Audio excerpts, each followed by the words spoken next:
Pernah nggak sih kalian ngerasa ada satu tempat yang kayaknya nyangkut banget sama satu kenangan? Entah itu bulan madu, liburan keluarga, atau momen penting lainnya. Terus, apa jadinya kalau kita balik lagi ke sana bertahun-tahun kemudian, tapi sama orang yang beda? Nah, kali ini kita bakal ikutin sebuah cerita perjalanan kembali ke Phuket. Tempat yang penuh memori, tapi sekarang dijelajahi lagi bareng sahabat terbaik. Pertanyaannya jadi simpel tapi dalam banget. Bisa nggak sih kita beneran balik lagi ke masa lalu? Waktu kita datang lagi ke tempat yang punya arti khusus, apa kita justru beresiko ngerusak kenangan indah yang udah ada? Atau malah kita bisa menciptakan sesuatu yang benar-benar baru? Dan disinilah masalahnya mulai kelihatan. Si penulis ini jujur aja awalnya ragu banget. Soalnya Phuket itu tempat bulan madunya, sebuah kenangan sakral sama istrinya. Jadi balik ke sana sama temen cowok tuh rasanya gimana gitu. Ada ketakutan kalau perjalanan ini malah bakal mencemari memori berharga itu. Terus, gimana ceritanya perjalanan yang awalnya ogah-ogahan ini bisa kejadian? Semuanya dimulai dari sebuah hadiah. Hadiah dari sahabatnya, Endai. Niatnya sih baik, tapi ya itu, destinasinya agak problematis. Oke, lihat deh perbandingannya di sini. Jelas banget kan? Dulu, 13 tahun yang lalu, Phuket itu soal romantisme, awal dari pernikahan. Nah, sekarang, ini perjalanan dua sahabat lama.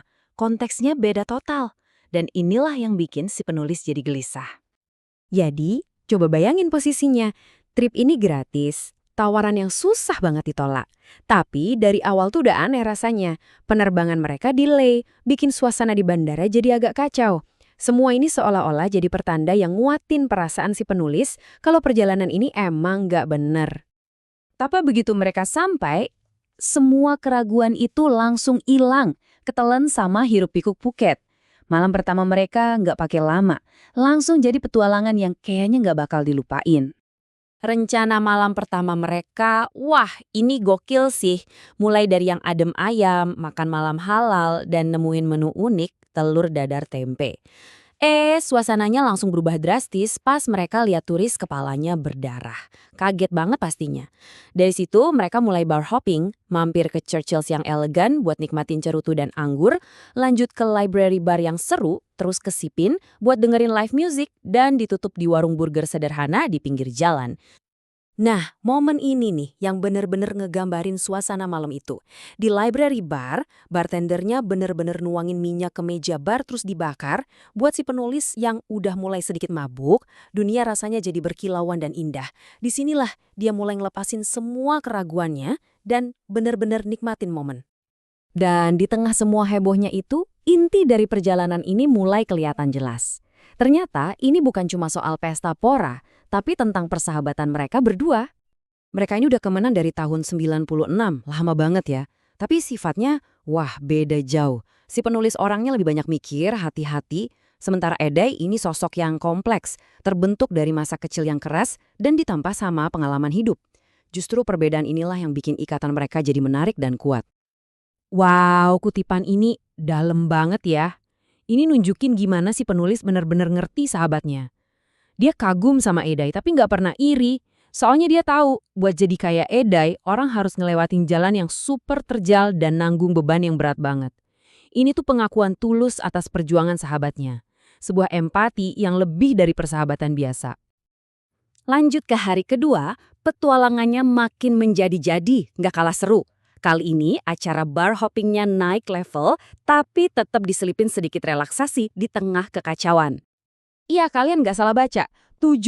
Mereka datang ke 7 bar yang beda dalam satu malam di hari kedua. Mulai dari bar mixology yang unik, balik lagi ke Churchill's, sampai ke klub jazz yang nyaman. Ini udah kayak maraton, buktiin stamina dan keinginan mereka buat bener-bener habisin setiap momen. Hari berikutnya, giliran Patong yang mereka jelajahi. Dan agendanya, wah campur aduk banget. Dimulai dengan santai, pijat alatai buat ngadem, terus nyobain jajanan khas Yordania. Abis itu, lanjut nonton pertunjukan pingpong yang terkenal itu, nyoba masuk ke klub malam gede, dan akhirnya balik lagi ke tempat favorit mereka, Bebop Jazz Club. Bener-bener perpaduan antara santai dan gila.